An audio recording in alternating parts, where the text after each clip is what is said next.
Payg'ambarimiz sollallohu alayhi va sallam aytadilarki, banda qabrga qo'yilib uning yaqinlari qaytib ketgach, ikki farishta kelib uni o'tkaztiradi va undan bu Muhammad sollallohu alayhi va sallam haqida sen nima deysan? Nima der eding hayotlik vaqtingda deb so'raydilar. Mo'min kishi albatta Payg'ambarimiz sollallohu alayhi va sallamni hayotligida sevgan, sunnatlariga imkon qadar go'zalcha amal qilgan har bir mo'minning javobi quyidagicha bo'ladi.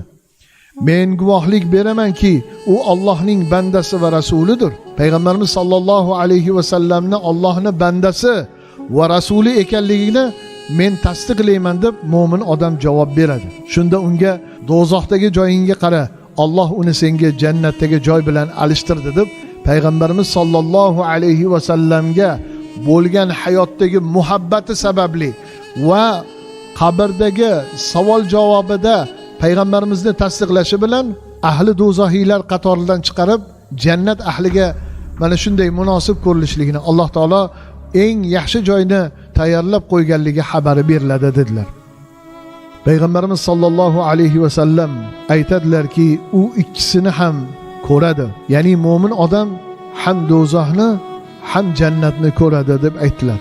Hadisda keladi, kofir yoki munofiq Rasululloh haqida bilmayman, odamlar nima desa shuni aytardim deb aytadi.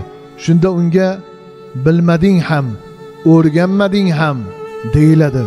So'ng uning ikki qulog'i o'rtasiga temir bolg'a bilan urilganda u shunday qichqiradiki, uni inson va jinlardan boshqa barcha narsalar eshitadi deydilar. Imom Buxoriy bobomizdan rivoyat qilingan hadis.